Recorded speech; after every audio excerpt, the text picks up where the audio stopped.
Welcome, everybody. It's Wednesday night, 5 o'clock Pacific. My name is Brian Benson, and we're doing Chats for Change. And I hope everybody's doing really well. It's been a very interesting past week for me. Got out of LA and got a little road trip in me up into Northern California, and it was much needed. I've been kind of isolating the last 6 months. With the diagnosis and post-surgery and all that kind of stuff. So it was nice to get out and breathe and see some new areas. But before we get started tonight, I've got a really great friend who's going to join me, and we're going to discuss the gift of crisis. And there's so many things going on right now that kind of fall under that umbrella. But before we get going, and I bring Bridgette in, I'm going to kind of got my creative on last week, and it had been on hold. So I want to share something I wrote with you. It's called Hey Down There, Can You Hear Me? And pretend it's God speaking, whatever your version of God is, whether it's the guy sitting on the throne judging us, or it's the loving energy that I kind of believe it is, or what have you. But it's called Hey Down There, Can You Hear Me? Hey down there, can you hear me? I don't like what I can see.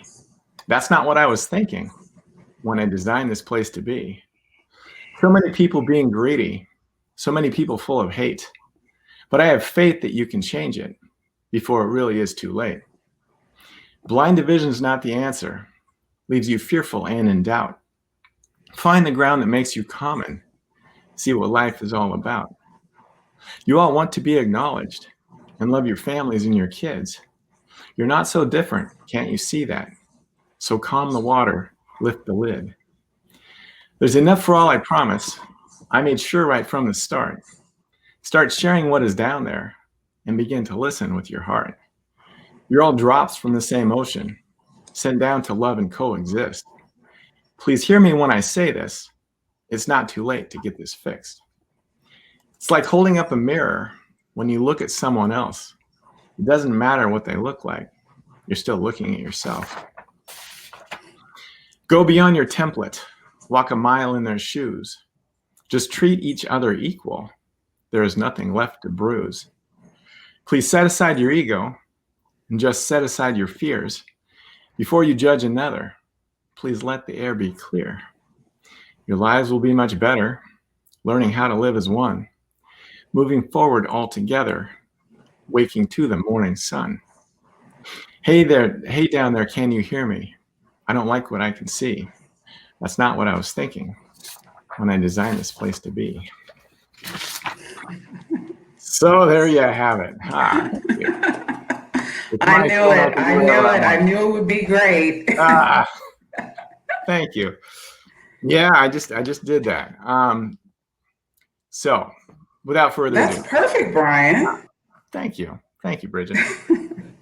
So I'm bringing my friend Bridgette Jackson-Buckley on, who I've had the pleasure, well, we've chatted many times, but I had the pleasure of kind of having a conversation with her before when I was doing Awaken TV network.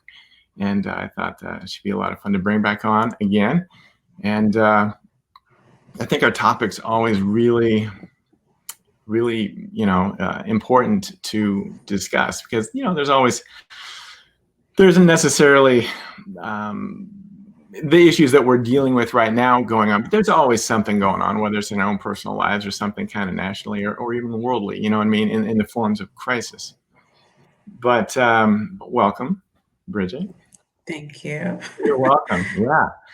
So I think I know what your answer is and I know my answer is, but can there be gifts in crisis? Absolutely, if you're open to it.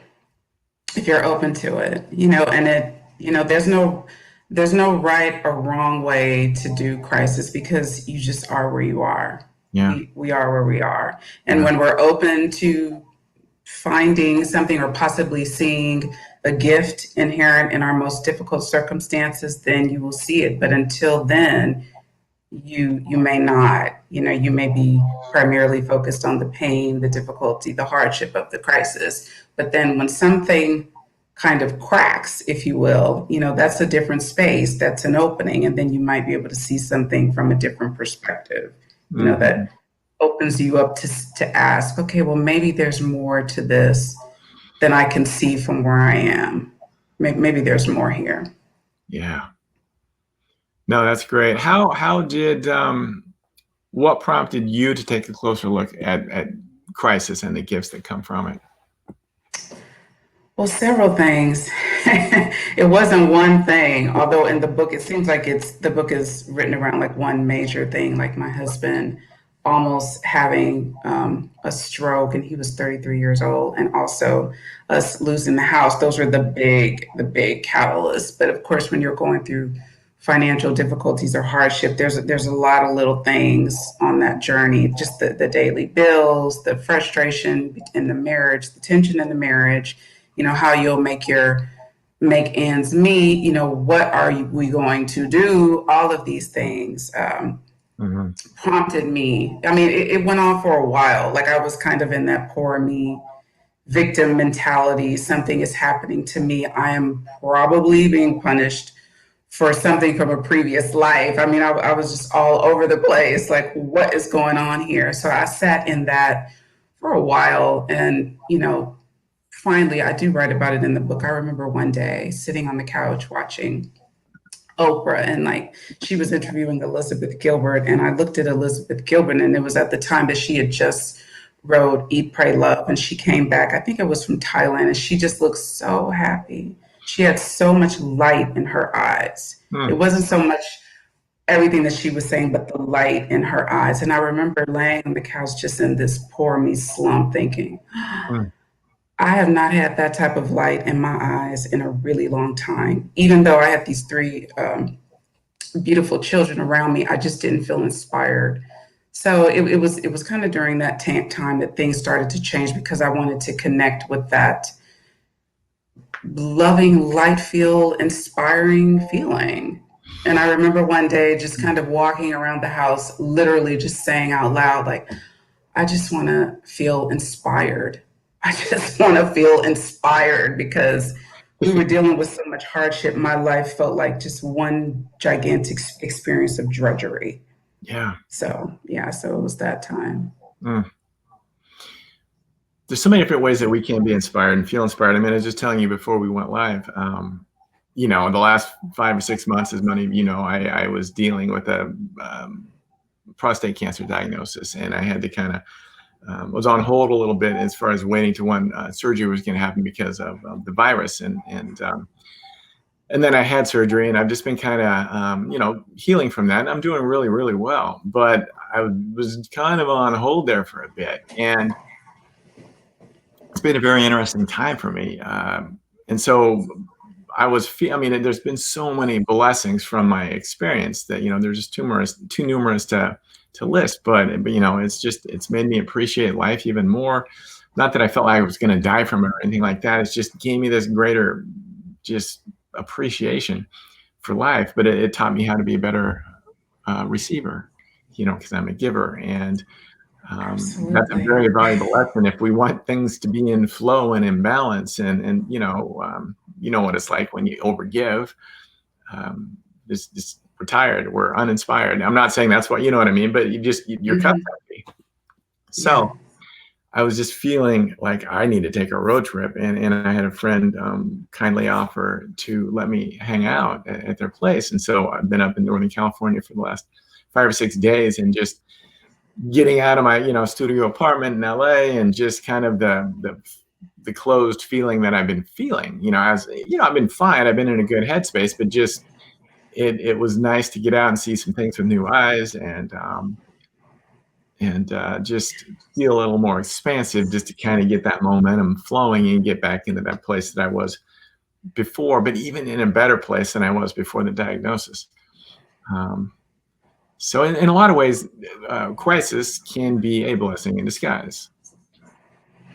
Absolutely. And as far as, a health crisis prompting you to slow down, that was the same thing that we experienced with my husband, because he was just going, going, going, going, going. I mean, just going, and when he got sick, like it forced him. And sometimes you can have these little, internal thoughts, or, intuitive feelings like I want to slow down, I need to slow down, but for whatever reason, you may feel like you can't, or you may disregard it. Because I remember you and I talking about that, and you were saying, well, I feel like I want to take a road trip. And then I think a little later you received the diagnosis. But again, similar to your situation, the crisis forced him to just be still for a couple months. Mm-hmm. Just sit down, just be with yourself, just pay attention to what the body is expressing that it needs right now. Yeah. And I remember when we were talking about your diagnosis that, when we were on the phone talking about it, I remember that I wasn't feeling worried for you. I was more thinking, I wonder what Brian is going to discover as a result of this. Right. What is this? I mean, of course, you have the practical side where you have your doctor visits and you have your treatment. None of that is to be negated. But the additional layer is what is going to be unearthed, like what is going to be revealed to him, or what will he see differently as a result of this? I mean, so much of it is about, it's all about being on the journey and what we're seeing and how we're relating to it, how it's expanding our perspective. And even in situations that we may say, well, I don't really want a health diagnosis, or I really don't want to deal with financial hardship, if you can feel the feelings, not deny them, feel your feelings. If you're afraid, if you're worried, feel it, but you just don't want to pitch a tent and sit there, and start feeling sorry for yourself. Like this is the dead end, nothing good could come out of this, because you can't see that from where you are, in that moment. Absolutely. And I think it's not uncommon for folks to kind of, do the why me thing and fall into the victim role for just a little bit. And luckily, I had my moments of just like, this sucks. You know what I mean? But for the most part, I could see the forest through the trees, I guess. Is that what it is? They say. And I don't know.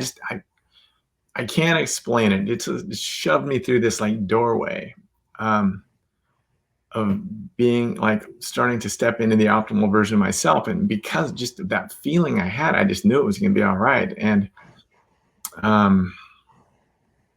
I think that's one of the most important things, Brian, what you just said right there. I knew it was going to be all right. Because if you think about like some of your most difficult moments when you were so afraid, did you ever notice there was always something so small within you that even though you were afraid and you were still taking the steps forward with your legs trembling, that there was something small within you that, that you thought, okay, things are going to be okay. I have no idea how, I have no idea when, but things are going to be okay. And initially it may have been really, really small, but the more you start to pay attention to it, it's like it widens within you. It expands within you.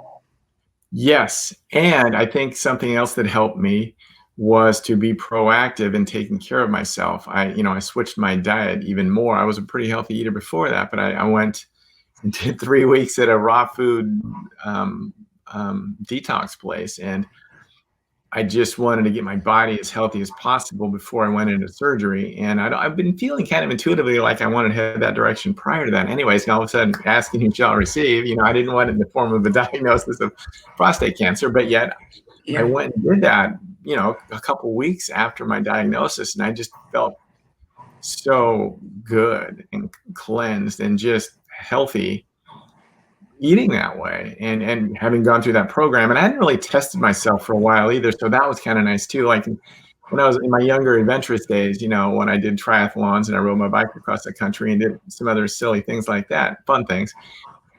I needed a little bit of it was fun to challenge myself to see if I could do it, and I did. And so I think being proactive on top of that, what you had just talked about, doing what we can do in moments of when we're unsure or not, you know what I mean? But just do the little things that we can do just to kind of raise our vibration.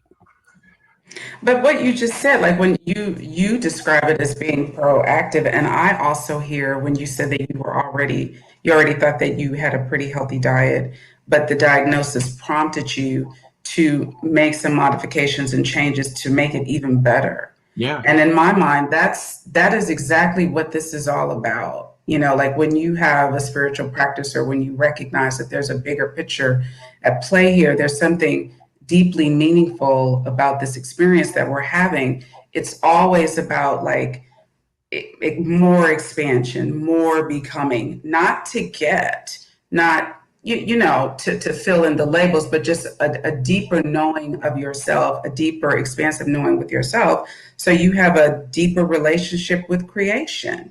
I mean, you can think that, well, I'll do A, B, C, D, and I'm just going to be good for the rest of my life. Like I've just met the equilibrium, but that's not really where you want to be. There's always room for the quote unquote improvement. There's always space for you to learn more and see yourself in a more expansive light. Absolutely. I'm always, and I know you are too, trying to become more self-aware so they can kind of clean up those areas where I'm not feeling, worthy enough or love myself enough or what have you, just to create more awareness so that I can really dig into the stuff that I meant to do and in a way that feels really good to me, and enjoyable. Yeah. But I think that's important. I mean, I think that's definitely important. And I mean, the worthiness that you touched on is, I mean, that's a big one for so many people. It was a big one for me when I started doing my writing. Well, I mean, I have always been doing some form of writing, but when I started doing it publicly, I didn't realize how much question I had of worthiness tied to creative endeavors until I started to do it. But, thank goodness I didn't let that stop me, that I continued to move forward with it.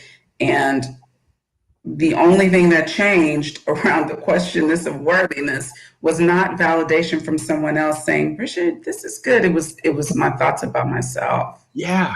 That was the only thing that changed. And I'll just give you a really quick example. Yeah.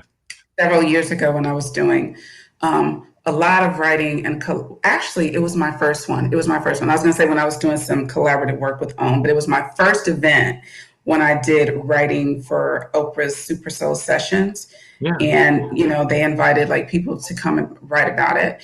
And in between the talks, you went backstage with the speakers, like a Iyanla Vanzant, Deepak Chopra, all those people were there. And that was my first time going to an event like that. And when I was backstage sitting there, because there were several writers who came, but for some reason, I think only maybe like 3 or 4 of us went backstage, and I had no idea why, and I didn't ask a question. But when we got backstage, I was sitting there like, oh my gosh, the producer's gonna realize she made a mistake. I'm not supposed to be here. Like, she made a mistake. But I just sat there quietly and I did my interviews. My hands were trembling. Thank goodness I didn't have to write anything down. I read about this in the book, but I did the interviews and without passing out or hyperventilating and disclosing how nervous I was in the midst of the interview. And then I think maybe like a year and a half, maybe it was 2 years later, by the time they did Super Soul Sessions 3, I was in that same room, the same backstage environment. That time I took my mother with me. She was standing over in the corner. And I remember just sitting there feeling like, okay, I am in my element. I have found my creative tribe. I love talking about spiritual concepts and spiritual truths. And apparently so do these people as well. And I am so happy to be here. And this was for me. And so the only thing that changed between those 2 incidents were my thoughts about myself. And what, the worthiness, like when things come, you have to be able to receive it, because if you can't, you will push it away or you will sabotage it somehow. Absolutely. I really feel, I mean, like I touched on earlier, I mean, being a better receiver, I mean, I really feel like I'm finally stepping into, I'm ready for that, whatever, in all kinds of different forms of abundance. I mean, I've been abundant in a lot of different ways, yet I still kind of had my shields up a little bit, and I wasn't really allowing. Yeah, I know what you mean. Yeah. So, I know it's exactly what you mean. So everything. that's why, Yeah. that's the whole point of doing the work. That's the whole point of having a contemplative practice. Engaging in self introspection, because there's a lot down in there. There's a lot of stuff that we're working to, I would say, become aware of, to bring it up so it can be healed, so it can be transmuted, so we don't take it with us where we want to go, Yeah. or so that we don't allow all the stuff that's buried, the unconscious, subconscious stuff that's buried, that is influencing our actions and behaviors and perceptions, that we deal with it, so that we're very, I don't know, authentic, when as we're going where we want to go. And that's the whole point of the peeling away the layers and the continual knowing what is the self and knowing the self. Mm-hmm. Mm. And, and as we all know, I mean, sometimes it takes a smack across the head in a lot of different ways to force us to pay attention and to really be in a place of Yes, it does. unhappiness, to like, to get to that place and point of saying, you know what, I can't do this pain anymore. And you start to kind of, what else is out there? Is there other ways to operate so I can kind of climb out of it a little bit? And it might hit us. I mean, in a lot of ways, I think sometimes the gift of crisis comes, when someone hits rock bottom. I mean, it could be a lot of things. It could be a job loss, but I mean, rock bottom, maybe somebody has an addiction problem, and I've witnessed that, in different ways and different people, and they just get to that place of just wanting more and just being, struggling and just, I don't know, it just I really, know you a are preaching breakup. to the choir here, because I clearly, one of the gifts of the crisis that I discovered about myself was I clearly needed to learn through pain. It just, but suffering is necessary until you realize it isn't. Mm-hmm. Yeah, I like that. Because I no longer, I have so had that experience that I no longer need the experience of learning from pain Yeah. and suffering. It took it was a deep lesson, as outlined in my book, but I just don't feel the same. Like I don't feel like I need to react the same ways, that unconscious ways that I were before. I'm just in a different place. Yeah. Yeah, I think the more that we just find that love and acceptance for ourselves, I think we start to kind of maybe step away from the victim role, which plays a part in that, having to learn through those painful ways. I mean, for me, the last few times I've had gifts of crisis was due to health issues, one we've been talking about. And a few years back, I mean, it was a blessing in disguise when I hurt my knee. It got me into triathlons, which I had no idea I was going to do. And that, gave me a lot of confidence and made me feel alive in a lot of different ways. And, it's helped me become who I've become. Yeah. Because it's important to, it's clear for me, and hopefully, for some people, like, it will become clear that none of this is in vain. No. None of it. I mean, you can see, like, everything is happening for a reason, but when it's happening, you're not always able to see it. But that's the whole purpose of having faith, and knowing that you don't need to know exactly why this is. I mean, and let me just preface to say, like, I'm not saying all this because I read it in a book and it sounds cool. Like, because there was a time in my life when I was like, I want to know now. Right. Why is this happening? Why?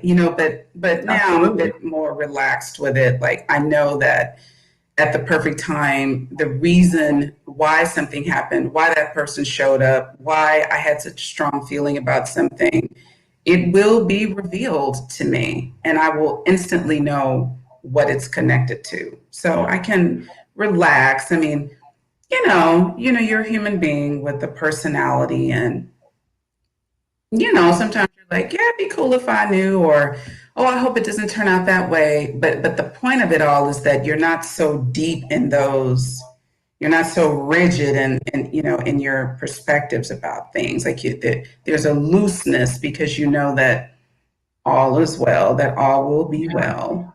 Yeah, that's You so know. hard because we as humans like to try to control things, and I'm no different. But Hmm. the last couple of years, I've noticed I've become so much better at just being patient and trusting Yeah. that the timing will be right when it's supposed to be. It killed me early on when because I wasn't, and that just caused so much anxiety and anxiousness and It unhappiness. Because I wasn't does. enjoying the ride, I wasn't enjoying the journey because I wasn't looking It in the past, I was does. looking in the future. I know exactly what you're talking about, and I think we talked about this on the phone as well. That you get to a point where you're like, I'm tired of the struggle. I'm tired of Yes, struggling. Like I'm tired of feeling like I have a boulder the size of a car that I'm trying to push uphill. for sure. And that's the you trying to manipulate the outcomes, trying Yeah, to make it happen the way you want it to happen and when you want it to happen. yeah, But that behavior is not keeping in mind that there is a much bigger picture going on here, yeah. and things work when they're supposed to work in tandem with other things and other people when it's supposed to happen. So your job is to just do what you're going to Yeah. do your creative work, whatever it is that you're talking about. Do it, put it out there, leave it, let it be what it will be, and do your other stuff without just trying to hammer it and trying to make it be what you think it should be, Absolutely. because it is frustrating. And I totally know what you're talking about. That I've had that experience where I was like, dang, I'm not even having fun here. Yeah. Nothing about this is fun. Like, I need a different approach. Well, right. And it was just, for me, it was just my own expectations, and we're just not being patient, and Yeah. um, yeah, it's just anymore. And when I've really been in flow, I've just kind of had the mantra of happily expecting the unexpected.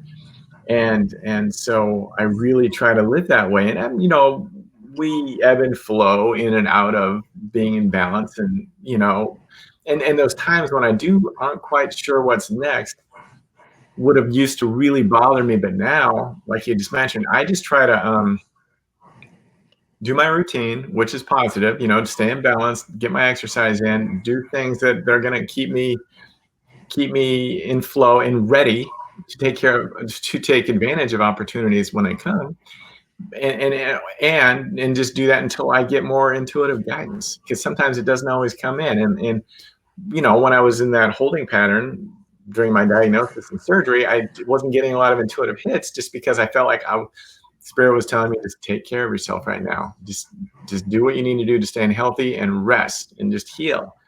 And so I gave myself permission to do that. And now it's starting to kind of flow again for me again, which is nice. But I'm still feel like I'm trying to, doing a good job of staying patient. Well, that's also the importance of recognizing that every moment is not about doing. And we talked about this, Yes. sharing that you need time for being. Yeah.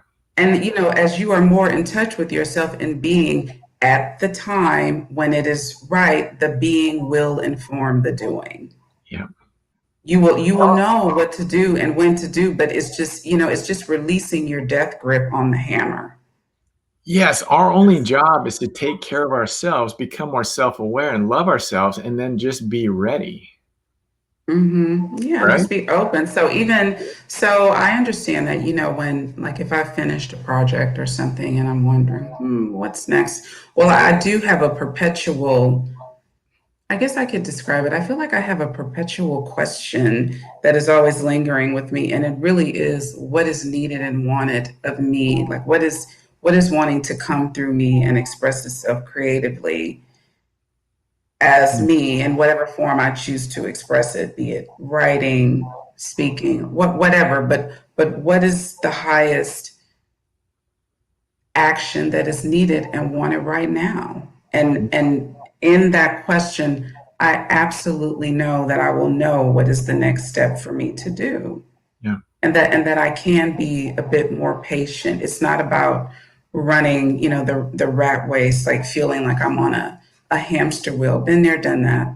Yeah. And it's exhausting. Maybe it has a place for some things at some time, but to live your life constantly like that, I no.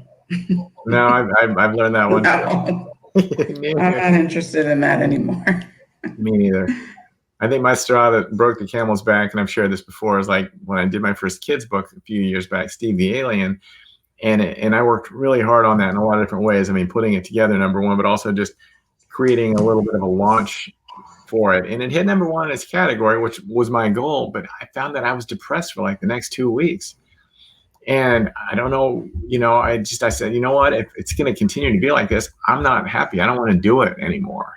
And so then from that point, about 4 years ago, I just really started becoming a lot more aware of just doing the work, creating, and just really enjoying it, having fun with it, and then just trusting it's going to be seen by whoever it's supposed to be seen. It wasn't an easy thing for me to do, but I want to enjoy the ride. And, I wasn't for 7 or 8 years. And that's so important, Brian. I'm so glad that you brought that up because I just don't think that it could be reiterated enough that it's about the experience of the journey. Yeah. It's so about it's so true. Yeah, I mean, I know it sounds like a cliche, but it's true. Like it really is just about like, who are you becoming on this journey? And one of the things that we have done, it could be societal conditioning, is that everything is the goal.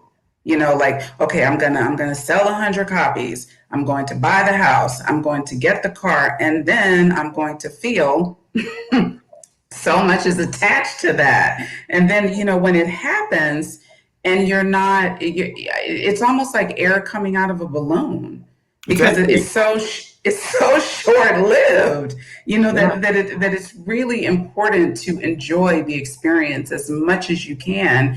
And like I said, when that goal hits, like the whole point of having like some sort of spiritual practice is so that you are elevating qualities and characteristics about yourself so that you are continually in that state as much as you can, like you are constantly feeling gratitude. But you know what I'm saying? Gratitude is so important. You're feeling grateful. You're already experiencing and seeing abundance around you. Like your abundance is not tied to the book sales. It's not tied to you owning the house. While those things are nice, but it's that you are always, as best as you can, expressing abundance in your life and receiving and giving and feeling abundance in your life and not having it attached to one event. Yeah. One goal, because they're so fleeting. They're so fleeting. Absolutely. And there's always something to be grateful for, even if we're at rock bottom. There's many things to be grateful for. And when you're not feeling it, sometimes you really got to look a little harder, but they're there. Yeah. They're there. Yeah. And just hang on to one or two of them initially just to get the momentum going and just really express the gratitude for it, whatever it might be. It'll help.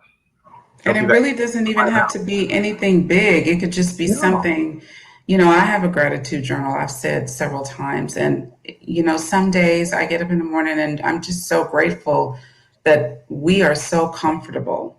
I mean, in the midst of a shelter in place, we are having an experience where we can be comfortable in our home. And I know there's some people don't have that experience. So I'm very grateful for it. Or that when I wake up, it's quiet outside. Like I don't live in a war zone. I'm not having that experience. So I can just be grateful for silence, that I do have time to contemplate and reflect, and that I can turn my body and drop my legs and just jump up out of the bed without any restriction. Yeah. Just these little simple things, to just kind of move your attention over here for what you can be grateful for, to shift your energy from constantly focus on all these things you don't have that you think are going to make you feel a certain way when once you get them, you may feel a certain way, but it lasts for like a little while. Right. Well, I mean, there's so many things. So many things. I mean, Yeah. wow. Is there anything, we're kind of getting, we're heading toward the end. Is there anything that I've missed that you want to talk about, in regards to your book or a message you want to share, or anything like that around the gift of crisis? I mean, I don't know if I mentioned it, but Bridgette's book is called The Gift of Crisis, and you can learn about it in the notes on her website there.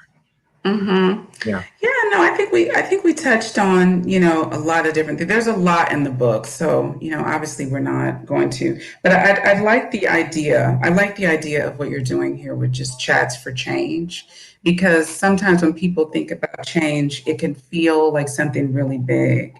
And it really is the small things that you do on a daily basis that contribute towards change. I mean, I said that I wanted to write a book, and when the opportunity came, I almost sabotaged it out of fear. And it was really stepping into the space of believing that I could do something that I had not done before.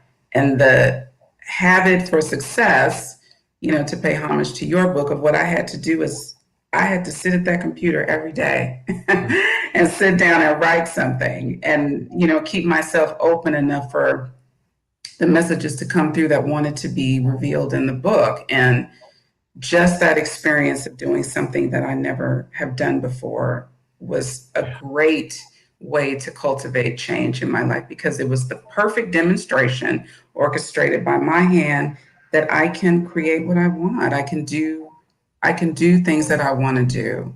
Like, I am capable of so much more than maybe before I thought. So this is a great platform to bring about two examples of change and how it can come about. Thank you.